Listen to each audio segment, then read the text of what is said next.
Thank you, Your Honor. May it please the court. My name is Nathaniel Boyer. I represent the appellants Hearst Newspapers, LLC and Hearst Magazine Media, Incorporated. This case presents a single dispositive question. When does a claim accrue within the meaning of the Copyright Act's statute of limitations?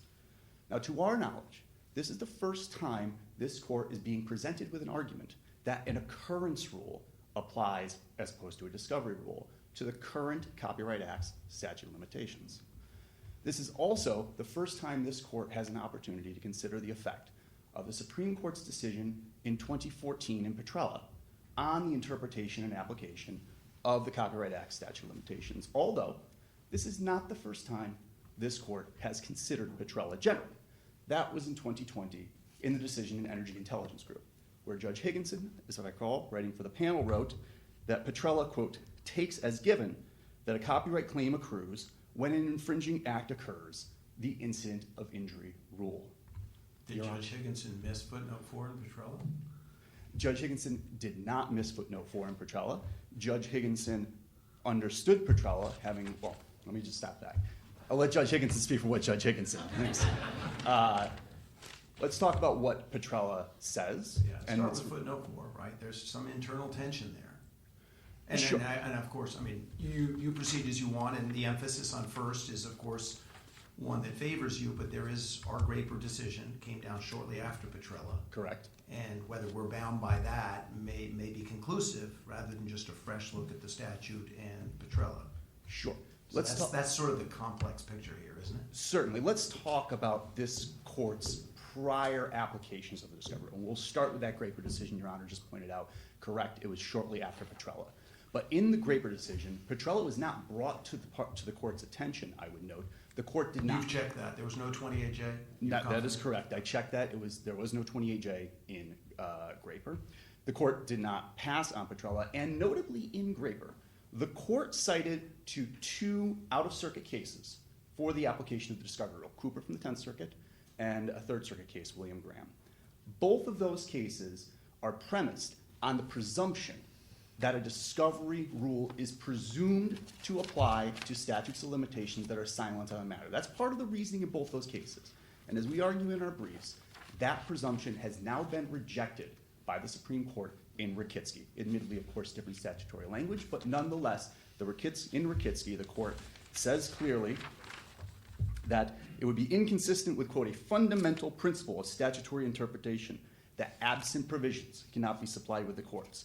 It uses the vivid language calling it a bad wine of recent vintage to incorporate or read in a discovery accrual rule where there is no discovery accrual provision in the statute of limitations, and it reiterates that Congress legislates against the standard rule that limitations periods commence when a plaintiff has a complete and present cause of action.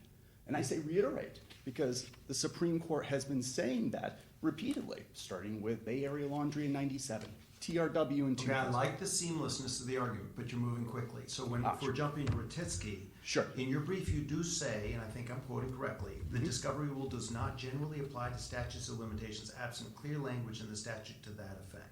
Yes. Where does it say that in Rakitsky?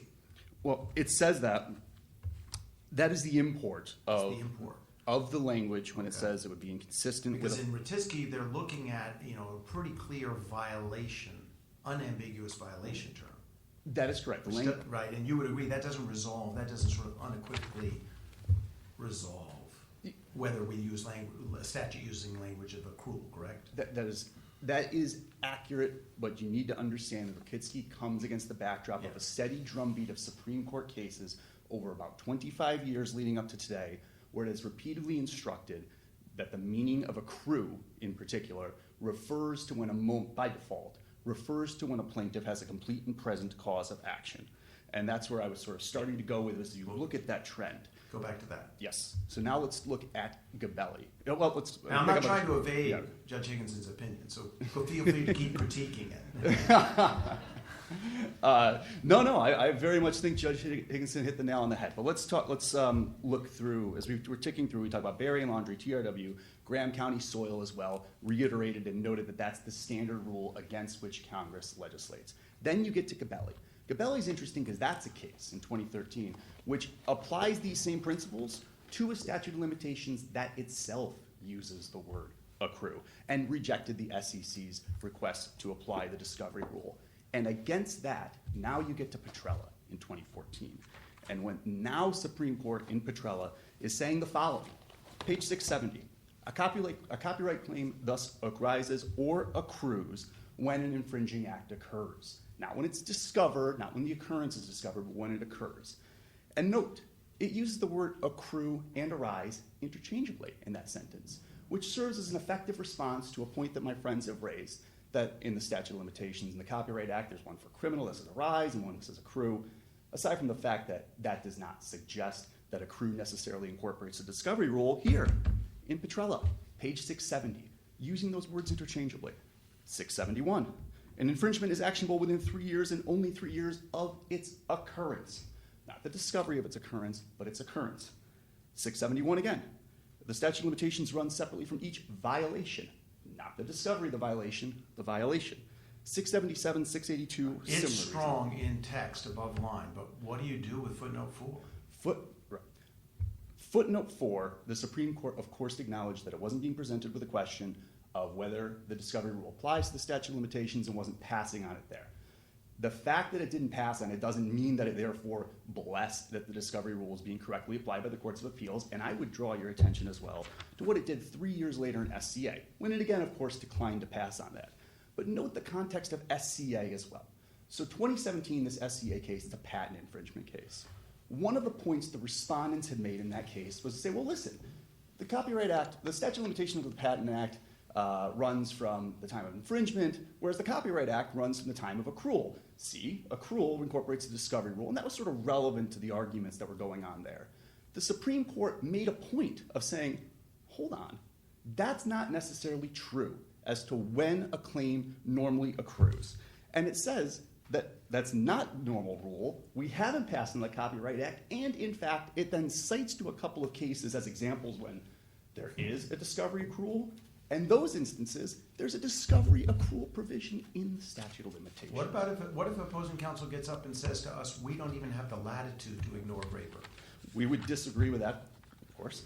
And I would point the court to what it did just last year or 2 years ago, I believe, in Bonvillian Marine Services. So let's start with the question of, must the Supreme Court explicitly address the specific question at hand for prior panel decisions to have been overruled by intervening Supreme Court precedent? The answer to that is no. Well, in your brief, you very carefully used the word that the two Supreme Court opinions undermined. That's the word you used. Yes. Undermined our precedent. You never said they, according to our rule, unequivocally overruled our prior precedent. And the rule in our circuit is for the rule of orderliness not to apply, the precedent or the statute or whatever that's being claimed to have changed our court precedent has to unequivocally overrule it. You use the word undermined. Well, that is correct. Allow me to explain why they essentially have the same effect in this context. Okay. No. Undermined does not mean unequivocally overruled. If the reasoning, if the analysis has been fundamentally changed as a result of intervening Supreme Court precedent, then it has been, for all intents and purposes, unequivocally overruled and meeting the standards set. And let me explain exactly what was going on in Bonvillian Marine Services, because it's a great example. Well, but the fact remains, you use undermined. You never say unequivocally overruled. You knew what the rule for our circuit is on the rule of orderliness. Well then, allow me to clarify. We believe that because the reasoning has been undermined, it has been, within the language and meaning of the circuit, unequivocally overruled. Well, just to be technical, you'd now be raising a new issue at oral argument, which we wouldn't consider. So it's a little late in the day as we're dealing with the discovery rule. You're a little late in the day to be raising that point. Well, I do believe that we argue in the reply brief, just to be clear, that it has been, when they point out that it hasn't been sufficiently clear, we point out in a reply brief that it is sufficiently clear and focus the court on the unequivocally overrule. And we note and we explain in the reply brief that, as we say, it's more art than science, which I think is a fair reading of Bonvillian Marine Services as to when it is unequivocally overruled. So Bonvillian's strikingly on point. That's a case where you had an intervening Supreme Court decision that also just happened to concern a statute of limitations. That intervening Supreme Court decision concerned a different statute of limitations with different language. The issue in that case was whether that was jurisdictional or not. And this court noted in Benvillian Marine Services that the Supreme Court, in articulating how you should be interpreting this question with statute of limitations, had fundamentally changed the analysis. That was the language. And because it had fundamentally changed the analysis, and noting that these can be implicitly overruled, and that would meet the standards set by the court said in Benvillian Marine Services, we do not need to follow and indeed have an obligation, quote unquote, to deem overruled the prior precedent. And that is essentially what we're doing. But the other thing to note about this, and look, the prior panel decisions were not presented with the benefit of the argument we have here. The prior panel decisions were not presented with the full breadth of the Supreme Court's development on these points. As we know, even in those two cases that were decided very shortly, one unpublished, one published, decided very shortly after Petrella, they weren't presented with the argument here. And, you know, look, Has any other circuit yet reversed its Copyright Act discovery rule in light of Petrella and Ruditsky? Or would you, if you're persuasive, would we be creating a split? You wouldn't, well, it's a little bit about how you define this. The Second Circuit arguably has, although the Second Circuit, in its own language, adheres to the discovery rule. Some circuits have criticized the approach of what we call a Sohm case, where they basically limit the damages recovery period to 3 years back. Sohm is not in this case, right? By Sohm virtue is of not. the stipulations. That's right. We're not arguing for Sohm, and in the stipulations, it's not suggested that any party is advocating for that or would be appropriate here. So no party is advocating the Sohm rule. This would certainly be the first court to hold that the copyright claim accrues at the time of infringement, because that's not technically what the Second Circuit did. But the Second Circuit clearly was trying to grapple with this language of Petrella against the backdrop of the statute of limitations and trying to deal with its prior precedent and how it can also reconcile it with the language in Petrella. So to its credit, it was trying to get Petrella's language effect. But the answer, when you sort of march through the Supreme Court precedent and when you look at it against the body of case law, not just this circuit, but other circuits, as Judge Murphy pointed out persuasively in that concurring opinion in Everly, you know, are sort of just citing each other and not usually grappling in an exercise of statutory interpretation. When you do that, it warrants asking whether the courts have kind of gone astray and have kind of gone down this road of just assuming that the discovery rule applies without really doing the analysis. So we are asking this court to do an analysis of statutory construction and to sort of right the ship on this particular point. Well, counsel, I'm not inviting this. I don't know which way we'll go with this case, but it does seem to me under the rule of orderliness, without more, it may be difficult for us to accept your argument. You're really making an in-bank argument, which is not bound by prior precedent in our circuit. That's always my favorite part of serving on this court, going to in-bank with all of us present, but nonetheless, that's part of the rule. And it does seem to me that you really haven't yet shown, I mean, your key case obviously is Petrella. And if anything's clear from Petrella, it didn't make a clear holding of what to make with the footnote versus what is stating in the text. So whether it's unequivocal or even undermined, I'm not even sure we can get that far. You got any kind of general response to my, at least, suggestions? Sure. Well, I would note that we do think that we should focus on what the Supreme Court is saying and not what it is setting aside, at least for a later day, to ultimately decide, but certainly not blessing or approving. That's the way we read that footnote. Well, when you talk about Benvillian, it seems to me the clarity there just is absent in Petrella. And in Benvillian it says, we know time bars are jurisdictional if Congress, only if Congress is clearly so stated. And you don't have, so that's a new rule of general application, and you just don't have a rule announced in Petrella. Well, perhaps the best way to look at it is this. It is not just Petrella. You see, as we try to walk through in our brief, it's a combination of Petrella and the language there, the Supreme Court's repeated instructions as to what the meaning of the word accrue is by default, coupled with the Supreme Court's rejection of a presumed default discovery rule. And I do not understand appellees to have argued, for what it's worth in this case, that there is a presumed default rule in favor of the discovery rule. I see my red light is up. Was your answer complete? Reasonably complete, yes. All right. You could have had more time, but only to answer. Thank you, Your Honor.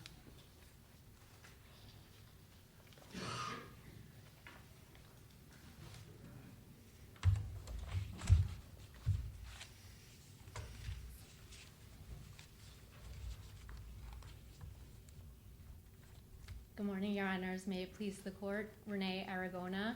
I'm appearing on behalf of Plaintiff Appellee Antonio Martinelli.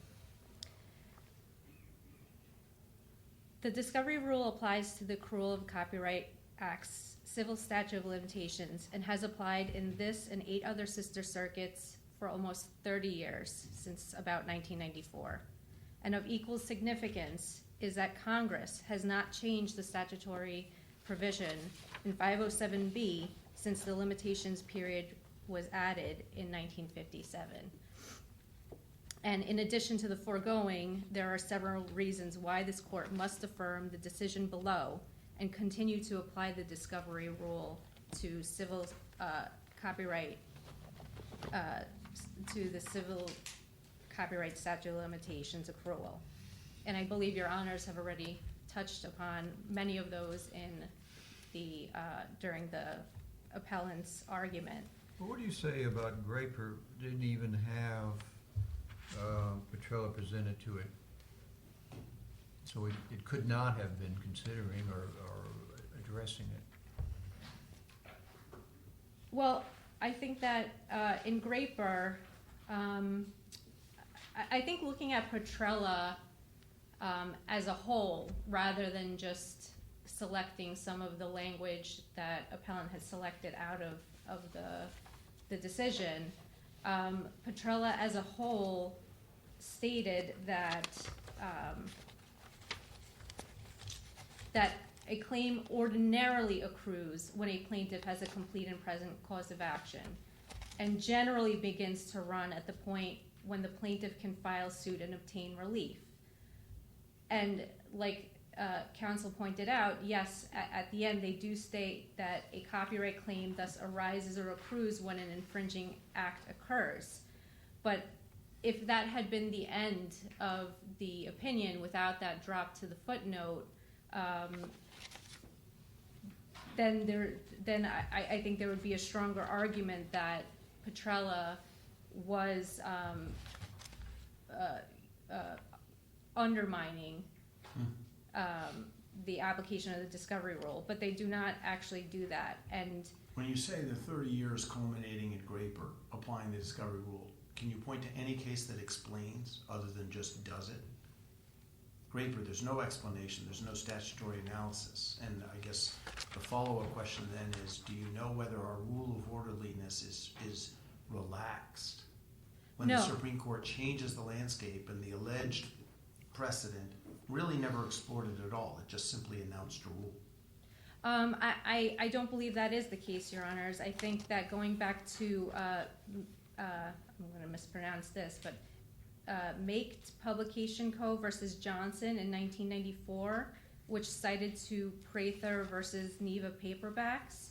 In Make Publication, the court said that they were persuaded by the 9th, 6th, and 2nd Circuit's interpretation of 507B. Right, everyone's persuaded by everybody, but where's the case that actually says what's persuasive?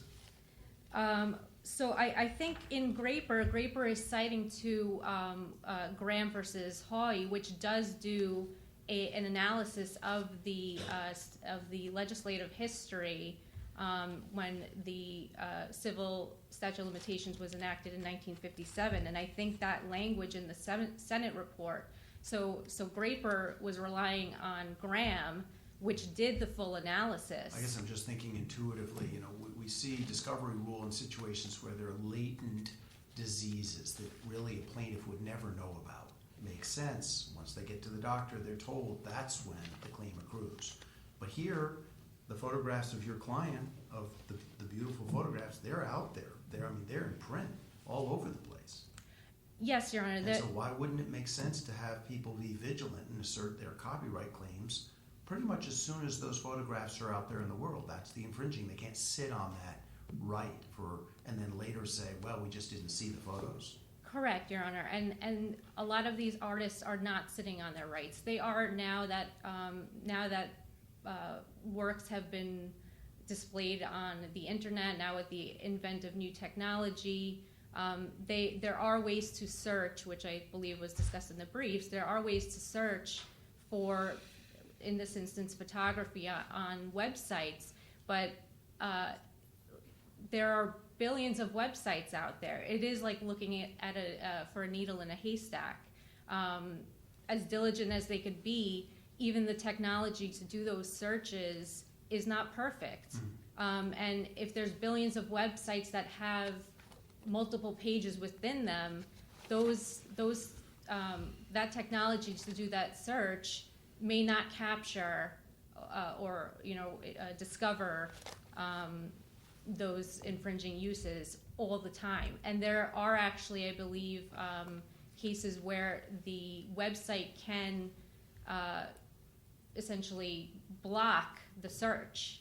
For a Google search by image, it indexes, Google will index a website, but those websites, some of the websites can prevent or decline Google from indexing them. So you're saying it's up to Congress. They can do what they did in Rotitsky and the FDCPA. Correct. If they want to have a bright line rule that's easy to apply, they can change it to violation or infringe. Yes, Your Honor. Yes, and going back to the Senate report and the statements therein, it was pointed out that due to the nature of publication of works that are works of art, that generally the person injured receives reasonably prompt notice or can easily ascertain any infringement of his rights. This was back in 1957, where the majority of everything was in print. There was no digital. So possibly it was easier to discover infringements at the time that they were occurring. But now, again, with the progress of technology, that is getting more difficult to do, and I think that is explained well within the... How many circuits have been presented with opposing counsel's argument and stuck to the discovery rule interpretation of 507? I believe at this point it has been the Ninth Circuit and the Second Circuit in Soam. The Second Circuit in Soam and the Ninth Circuit in Stars versus MGM. And both reviewed Petrella and Rokitsky, and both have said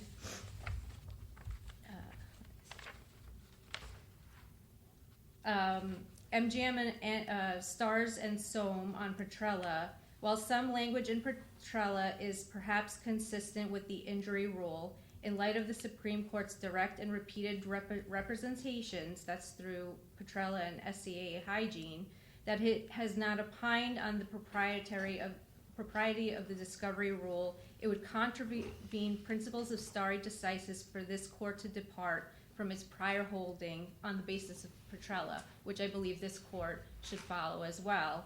And then as far as Rokitsky, Soam stated that the Supreme Court's decision does not persuade us to depart from the holding because Rokitsky is based on the interpretation of the Fair Debt Collection Practices Act, which may be brought within 1 year from the date which the violation occurs, and specifically said Rokitsky is inapposite.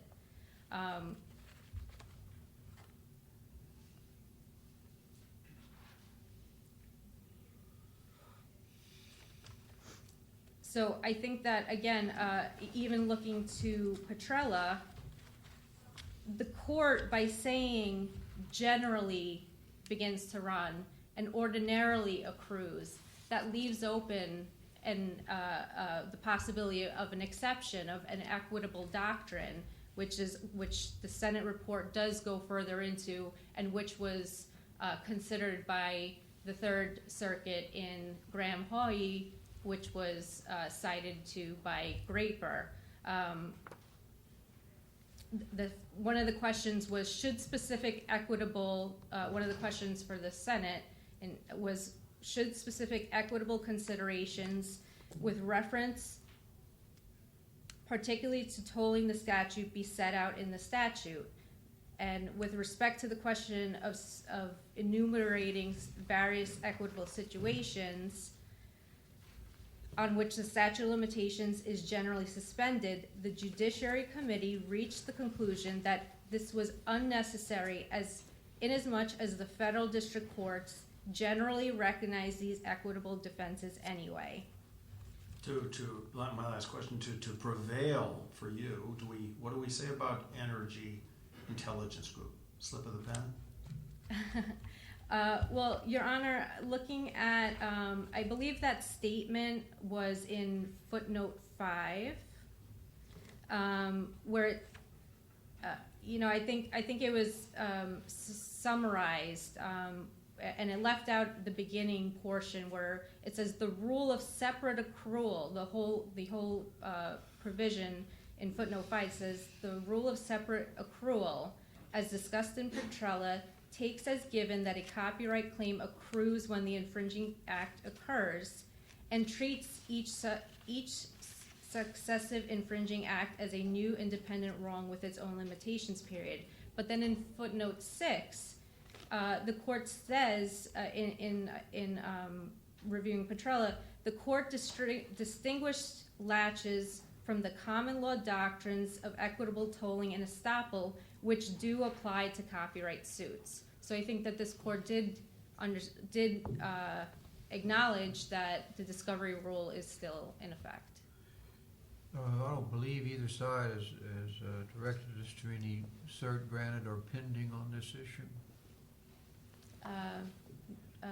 No, Your Honors, not at this time. Okay. Anything else, Counsel?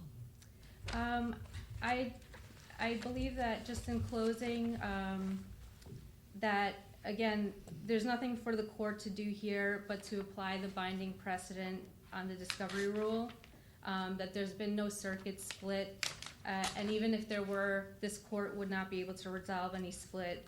This would be for the Supreme Court or for Congress to do, and the fact that it has not been done for 30 years or so, I think indicates that Congress did intend for the federal courts to be able to apply the discovery rule.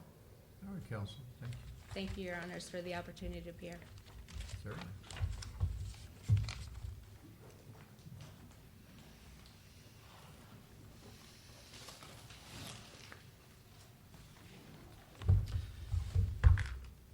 Your Honors, just respond to a few points that were raised by appellee. First, in response to your question, I'm not aware of a pending cert petition on this issue. Now, in response to a couple points, the fact that Congress hasn't amended the Copyright Act since it was, on this particular point, since it was enacted in 1976, one, we shouldn't draw conclusions from that. There's a lot of reasons Congress doesn't do things.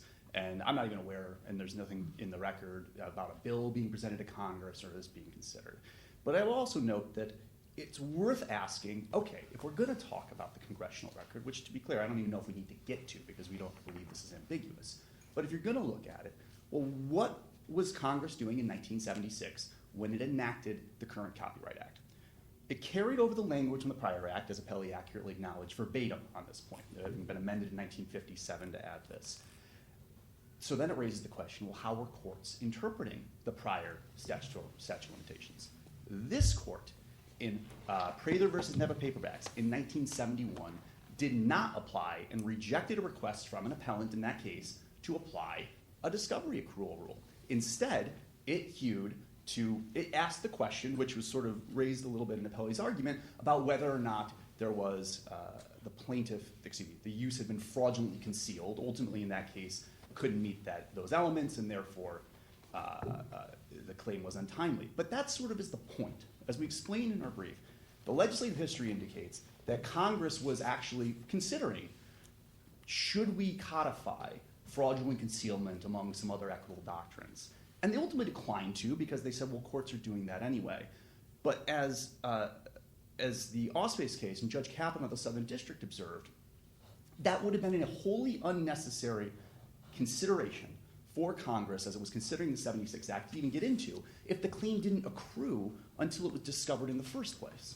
So the fact that Congress was operating against the backdrop that fraudulent concealment exists and is available, and frankly would address some of the concerns and the policy issues that were raised by appellee here about, it might be difficult to find some uses, which I'll touch upon as well in a moment.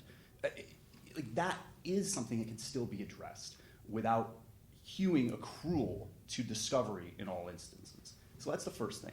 Second thing on the policy point, obviously this court doesn't set policy. That's something for Congress ultimately to determine if it feels like it can. And of course we cite many examples in our brief of where Congress has statutes of limitations with discovery accrual provisions, including at least one, that predates the Copyright Act, and it didn't do that here. But I would note, just to push back a little bit on the idea that the internet is a vast sea and you can never find anything, to the extent it's probably true that the internet has made copyright infringement more frequent, it's made it easier to discover. Congress, of course, was legislating in a world where, although paper was what things were circulated on, you may not have discovered an infringement at the time, and it still sort of baked that into giving a plaintiff 3 years to ultimately find and bring a claim. It's probably more likely, frankly, now that you might discover a faraway infringement because now you can find that faraway infringement, and there are tools available to do so. And I would just and I won't get deeper into policy points, except to respectfully refer the court to the amicus brief which is submitted, which we think is persuasive on a number of these points. And lastly, the William Graham Archives case in the Third Circuit, I think appellee accurately pointed that's probably the one case where a court actually engages in an exercise of statutory construction and reaches the conclusion in favor of the discovery rule. We address why we think its conclusions are incorrect in our brief, but I want to point one thing out about the William Graham Archives case, which I mentioned, but I'm going to expand upon, and I mentioned in my opening. William Graham Archives was decided in 2009 by the Third Circuit. Part of its reasoning was a presumed discovery rule approach. We quote that in our brief, and we believe that has now been rejected by the Supreme Court. Notably, Rakitsky, the case which we hold out as having rejected the presumed discovery rule approach, affirmed a ruling from that same Third Circuit that said there is, quote, there is no default presumption that all federal limitations periods run from the date of discovery. Now look, that's going to be for the Third Circuit to sort out, but it does at least put a pin in the point of, how does William Graham Archives, if it were being decided today, even in the Third Circuit, would they have ruled the same way? This is very much an issue in flux. We encourage and urge this court to hold that a claim accrues at the time of its occurrence, sticking true to statutory interpretation as the Supreme Court has set forth, and we urge reversal. Thank you, Your Honors. All right, Counsel. Thanks to both of you for helping us understand this case.